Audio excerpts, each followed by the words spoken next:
Well, hi everyone, and welcome to another episode of Riskologists. I'm your host, Andy Haslam, and today I'm delighted to be joined by Lisa Street. Lisa, welcome to Riskologists. Hi, Andy. It's great to be here. Awesome. Obviously, we always start this off with the same old question every week, and that's pretty much, how's your podcast game? Have you got involved with anything like this before? Do you listen to them in general? I listen to podcasts a lot. I always have them in the car. And since I found out about yours, I've been listening to it. Oh, good. I've never actually been on the side of a microphone, so slightly nervous today, but I'm sure in your company you'll make it a breeze. So thank you for the invite. We'll always try. No, you're very welcome to come along for it. So yeah, it's all good.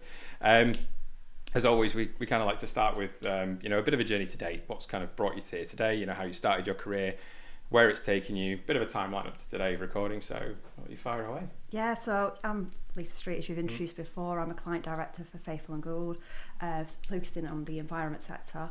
I've got a kind of varied career, starting back when I finished university. I graduated with a chemistry degree, and I was working in the drug discovery in the pharmaceutical sector, and I loved that. However, I got this passion for kind of solving things and solving problems and wanted to work around people, so I ended up joining a graduate scheme with TfL at the time, and it was the most amazing experience, and I've just gone on from there and worked on some mega programs, small projects, you've named it. I've worked across the breadth of the project life cycle and gained so much experience, but I'm always learning. I've worked on projects such as traffic operations with signals in my early days. I've worked on large nuclear projects, which I was talking to you about offline before this, and I've worked on like mega rail projects, and at the moment I'm growing a sector for 𝘱𝘭𝘦 𝘗𝘳𝘠, so it's been really exciting. And hopefully I can share something with the listeners today. Awesome, loads to bring to it, I'm sure. I mean, it's quite a big jump to go from a chemistry degree into effectively project work. So I mean, how did that kind of come about? It does seem a big jump. It is a big jump. I think it was the competencies that you learn, and back at the time it was like, do you have the skills and do you have those kind of softer skills to be able to apply, and then you can learn the technical discipline afterwards. So yeah, I think lots of people have different degrees now, and there's different routes and entries into the project professional world. Yeah, I think there'll be a lot of anybody listening who's listened to all of these episodes. I think we'll find that the majority of people have never had a direct route into project management or risk management. There's always a bit convoluted, and it always gives, I think, the best well-rounded people, because you've got all that breadth of knowledge and experience from across those different sectors. So yeah, it's never a bad thing, I don't think, for that.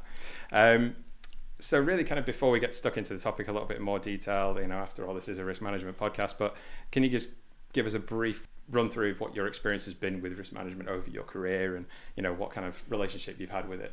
It's varied, my relationship with risk management, and such that early on in my career I talked about being a scientist in the pharmaceutical sector, and we would do, at that time I would do risk assessments on chemicals that I was about to use. So that was my kind of first introduction to risk management. Slightly different context in an infrastructure environment, but the same. It was identifying what the risks were, analysing them, and then putting in a plan in place to reduce those risks. So that started then, and then as my role evolved into a project manager, I got introduced to the different tools and processes, and it's evolved on the different types of projects and programmes that I've worked with.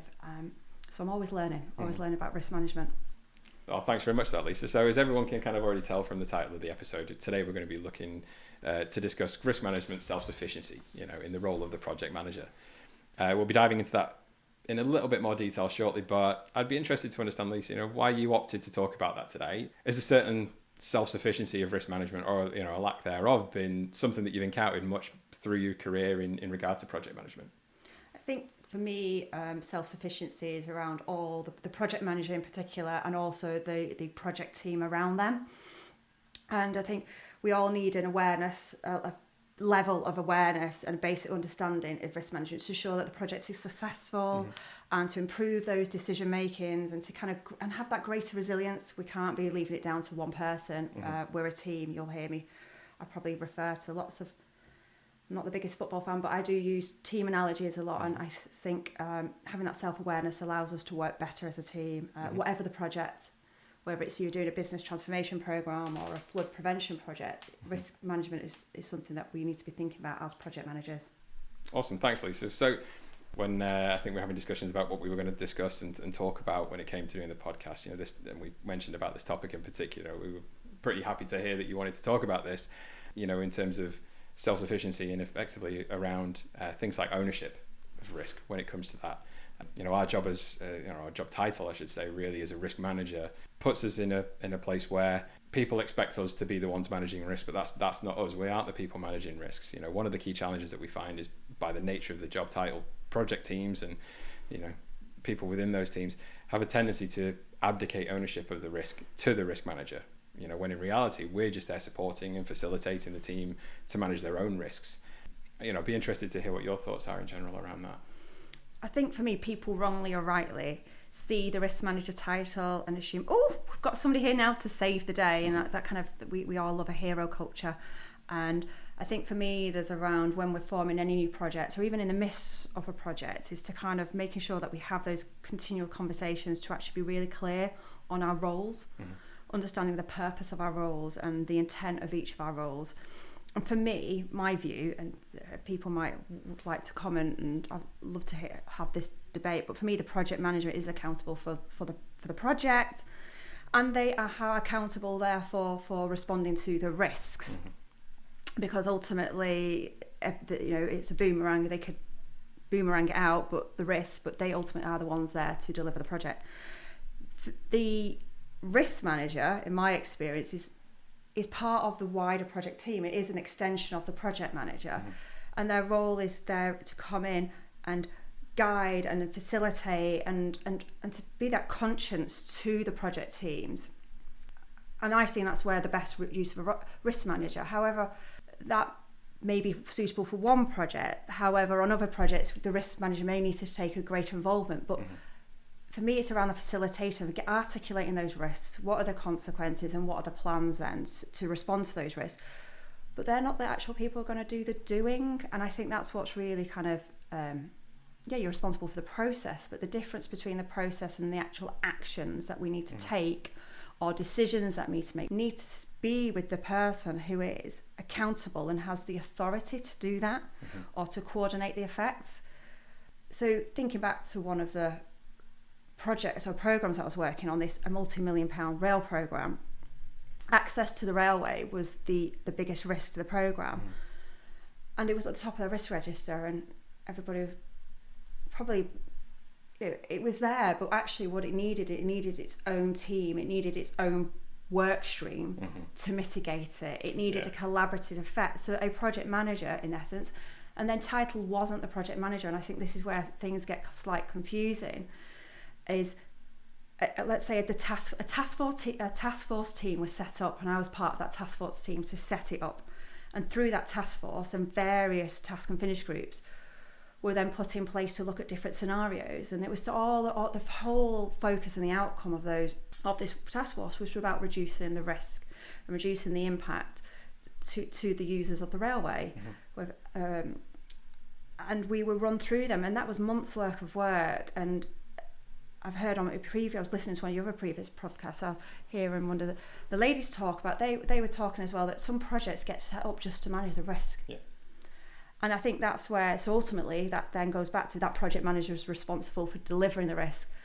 And so that's why I see how the ownership has to be talked about amongst the team, and it might not be the people in that core project team who own it. So I think there's no one answer to this. The project manager is ultimately responsible for it, but they may not be the one who does it. So it takes a lot of conversation, and it will vary through whatever the risk is. You said before that there's points where it obviously can be different from project to project, where the level of involvement, I guess, that the risk professional, the risk manager has to be in there to try and help get the project manager to a point where they are self-sufficient and they are looking after the risks in that kind of level. Is there anything that you found to be more beneficial from the risk manager in terms of their assistance to actually get them to a point where they are more self-sufficient with it? I think it's asking those challenging questions, or even those just like questions, and going, have you thought about this? What about that? Or from my experience on this project, this happened, is it going to happen? Or just start to be that kind of conscience. The project manager has so much to deal with, lots is going on, they're reporting up through their boards, they're managing the supply chain, and having the risk professional come in and be that conscious and bring some discipline and structure and drumbeats kind of is so helpful. But I also think the risk professional is an extension of the project manager. So it is kind of, yes, there might be one project entitled, but it's a project management team. Awesome, another great answer there, Lisa. Thanks very much for that. So backing up a little bit, when you first started your career in project management, when and how did you first encounter risk management then? Was it something, right off the bat that you found yourself having a proclivity for, or was there a certain point further down the line where you kind of really bought into the process? I'm quite a process-driven person, so I bought in it from the start. I was given quite early on as a graduate project manager a RAID log to look after. It was my responsibility to set up the meetings and to run those meetings as the project manager of a traffic operation program. But I still had to, for a long time, Google what to get that structure, that thought process. And it was to get the thought process. I think it's quite easy to say there is a risk that we'll go back to the access risk. There is a risk that X train won't be able to pass this location point. But it's about getting more specific and understanding what the impact is. So I would end up building kind of extra columns in my risk register at the time to get the specifics of what the actual risk was and to understand the impact of it. So then I could then understand what the impact of that was on my time and on my cost, and then go, okay, now I need to think about how I'm going to respond to it. So it did take a while to get the kind of structure of the process. I need a little bit more granular details on that 5-step process that we're all taught as project professionals. And that has helped by risk managers being around me and teaching me and coaching me through the career. Awesome. Do you think you can still be an excellent project manager then if you don't have some level of self-sufficiency in risk management process, or at the very least an understanding of the basic principles? I think every project manager needs a basic understanding of risk management. What does basic mean? Well, they need to know that we need to they need to know the risk process, but they don't need to know all the risks in a risk register. And I think that's the distinction. And I know that sounds really trivial, but it's around the project manager knows that it's important. It's not an exercise we do once, we put it in a drawer, or we store it on our Excel spreadsheets or our databases. It's a continuous process. It's something we should be talking about daily. For me, one of the biggest lessons I learned about really early on in my career as a project manager from my boss at the time was like, one was the boomerang example, going, the risk of a go live on a station, a tube station modernisation we're bringing into use a supervisor's office. And yes, we had put the risk of delivering this into service on the contractor, yet ultimately it was my work stream and the accountability fell to me. So I had to do everything in my control that I could do to ensure that we brought that supervisor's office into use on that day. So it's kind of understanding that whole race, that accountability, whose responsibility, who do we need to get informed and consulted. So I probably have concluded. I said basic at the start. I think I've got to the end. I think it's a little bit more than basic. They need to be ensuring that it happens, and ultimately I'm involved very much with the APM, and it's one of their core competencies. So can you be excellent? You need to know risk management. Well, you mentioned then about APM. Obviously there's the body of knowledge, which I think a lot of people will already know about, and if you're going to be a project manager, then obviously you must be up to a certain level of proficiency with from that. Do you think that really kind of gives enough breadth of knowledge about risk from that, or do you think it's always good to have or to seek further experience and stuff outside of what the body of knowledge goes and mentions? It's a really, really good question. I think the body of knowledge does give ample. It can't put the whole world in this body of knowledge. It's for me, it's like a signpost. There's ample awareness in there, but be curious. Go and talk to other projects. The world has moved already to being project driven. More of our organisations are project led rather than business as usual led. So just be curious and go and seek and understand it. I think sometimes risk management we do risk management instinctively sometimes, but because we're not consciously doing it, we then don't know it's risk management as such. I think as well, you also touched on something there about a boss. I think it was, directing you in terms of where to go and find a bit more information out. I think, again, as part of the whole self-sufficiency thing, it's good for, I think, to give people the initiative to try and go and seek that knowledge themselves, be self-sufficient in terms of building on your knowledge. But for anybody else who out there is maybe in a more senior role, who's been in the position for longer and has all the experience, maybe try and push that down to everybody, because I'm sure that was that a benefit to you, I think, in terms of expanding your risk knowledge? Absolutely beneficial. Like first kind of, I'm going to have to I'll reach out to you now after this to them. But them giving me the responsibility of that RAID log so early on, it gave me kind of it made me learn really fast, and having that person to talk to. And we didn't know all the answers, but our role as the project managers at the time was to bring together the experts, to bring together all the different disciplines together, and to start to create that. It was a project plan at the time, that schedule of work, so to start to really understand what the risks were around it. Was it achievable? Was it deliverable, this schedule of works, and the scope at the time. And this was at the phase of writing the business case and getting the funding.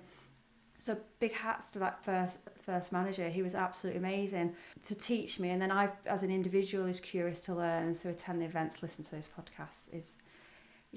We have to learn as individuals, keep learning. Exactly. Self-sufficiency. That's what it's all about. How important do you really feel the project manager's influence is on their team when it comes to risk management? I mean, really it's kind of almost links back into what we've just been talking about then, about experienced project managers pushing the information and the experience and so on down to them. But how important do you feel that influence is on their team?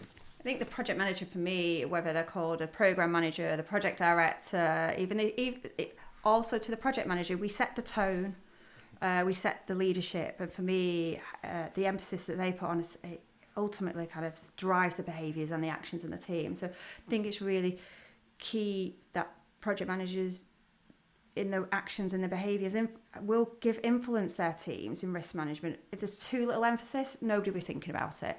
If there's no questions being asked, it doesn't have to be said, have you thought about risk management today? It's just asking those curious questions, going, have you considered this? Have you looked at the third party consequences? Do we know that the road closure is going to happen there? And just asking all those exploratory questions. And it doesn't have to be the project manager who asks them. It's getting others in the team to start thinking about, the focus on the project is to deliver those objectives. So everybody to be thinking about how can we achieve that on time, and also, but we don't want to slip here. We don't want to slip on time and increase our costs. No, excellent.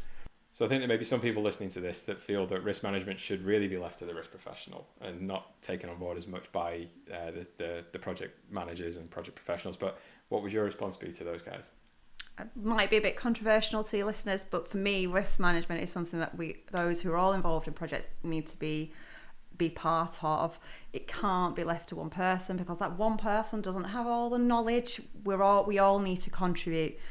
This is, projects are managed by people, and people are the ones with the ideas, and if we need to get everybody involved, whether maybe different people, from identifying those risks, when to analyse them, and evaluating the risk along the way, and making sure that we respond to the identified risk continuously. We'll all need different groups of people to bring in thinking and to bring experience and to share that learning.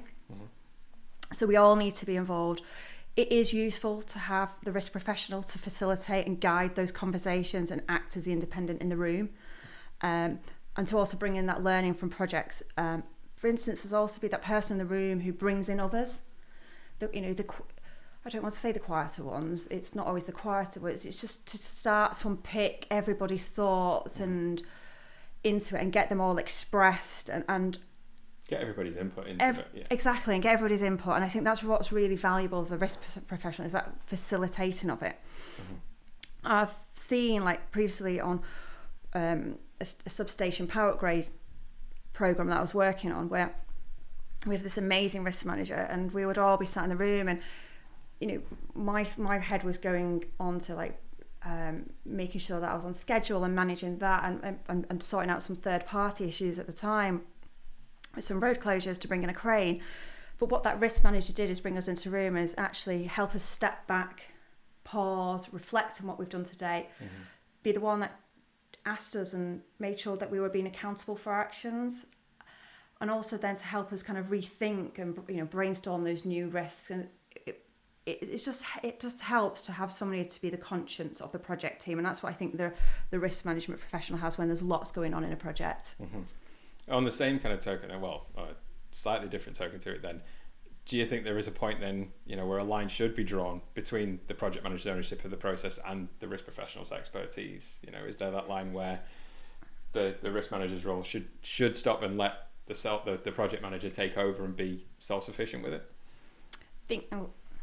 I think my response to that would be it is blurred between the project manager and the risk manager. It's kind of like a Venn diagram. There is some overlap, or we might phrase it as integration between the two. I said earlier about the extension of the project manager to the risk manager, but we can't kind of operate like that, can you? That doesn't really help each other, but I think it helps if we understand that there's some integration between each other.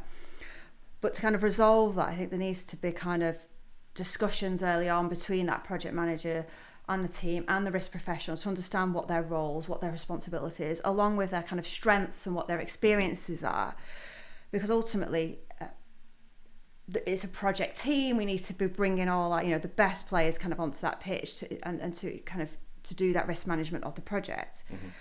I mean, for me, I think it is useful to have that kind of racy of like saying that the risk manager may be accountable for, you know, leading the process to identify the risk.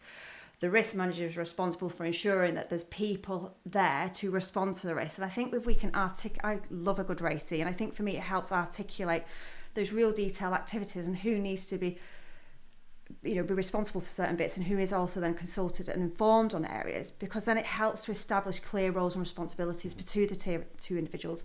It helps them have those kind of candid conversations between what's mine and what's your role, so we know if we are going to step on each other's toes. And for me, it's only stepping on each other's toes because we're all here driven to deliver the project ultimately. By working on kind of those handshakes between individuals in a project team, between the risk manager and the project manager ultimately helps the success for the project, and knowing what each of us do, so it kind of to score that winning goal. And in a project, it's to deliver the deliverables of the project. So kind of in summary, it is blurred, it is integrated, but if we can kind of start to demystify that blurriness and make it as clear as we can, but also keep refreshing it, keep talking to each other. Ultimately, it's a relationship in the team, and relationships need to be worked at. Yeah, not just at the start of the project, it's all the way. Adapting all the way throughout it. Not in that project execution plan where you write it once, put it in the shelf. No, you need to keep digging out that project execution plan or that risk management strategy and keep checking if that's still reflective of how this project or this program's being run.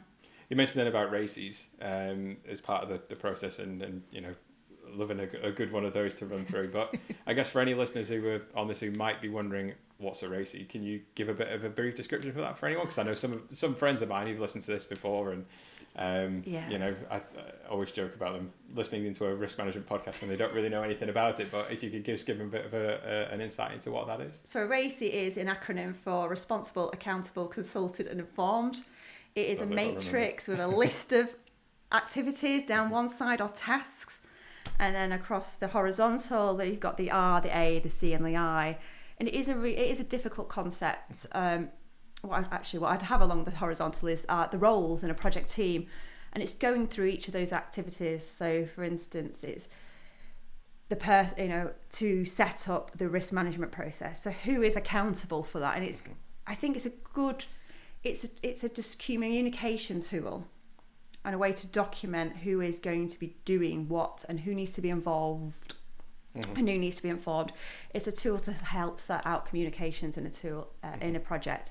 But we have to remember it's a tool, and it's about you can't create a racy by yourself. You need to involve everybody who's got their role written in that racy.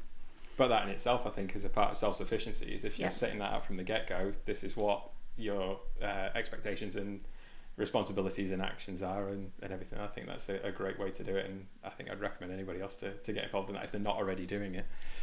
Okay, so moving on a little bit with this, Lisa. So, although it might seem, quite an interesting concept, we have actually touched a couple of times on the podcast in the past around how the panacea for us within our work is to work ourselves out of a job. And by what I mean by that really is, working closely with P3 or even an enterprise to take them on a bit of a risk maturity journey to get them to the point where they are self-sufficient. They understand the process and they're consistent and effective in their implementation of the risk management process. So obviously there are some specialist skill sets, for example, QRA, quantitative risk analysis, where support may still be required, and we hope it will still be required. But overall, the maturity is high and that level of self-sufficiency is achieved. But what are your thoughts around that? Is that the level of self-sufficiency you have aimed for previously, or would you always look to support and and supervision of an acting risk professional? So I think any organisation trying to kind of increase their kind of self-sufficiency is imperative. It's worthy. It's a goal. I mean, all organisations I've worked with do have an incredible focus on risk management. It's how then that kind of cascades right down to the project level. I think by having the organisations or in this terms like maybe the programmes and projects have a deeper understanding of risk management process, it will kind of help them kind of, as we all know, it will achieve those project successes.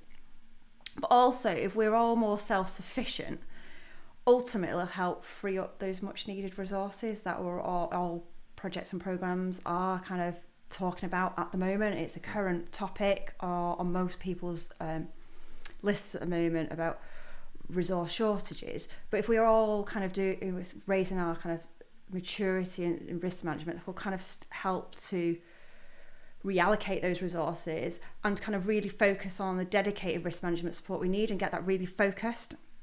It doesn't, for me, kind of increasing that like high levels of self-sufficiency in risk management doesn't not necessarily mean that we don't no longer need the need for a risk professional. It's changing their focus and so, for instance, you said there'll be those needs for doing specialised support in like quantitative risk analysis. That might be there, but also the world's changing and we've got AI coming, so the risk management profession may change again towards that, and it's how can we focus the specialist skills of the risk profession where it's best needed and using it to strengths and kind of bring it, I would like to say, upskilling us all. So we're all getting to a kind of a real good understanding of risk management, so we're all kind of upskilling ourselves. Yeah. No, we had discussions I think before we started recording this about AI and its involvement with how that's going to develop and go, and we just don't really know at the moment. We're all trying to catch up with it and see what happens there, but that's probably one for another podcast, I think. It's another podcast, and I think for me it's around that. For me, the AI stresses the need for self-sufficiency.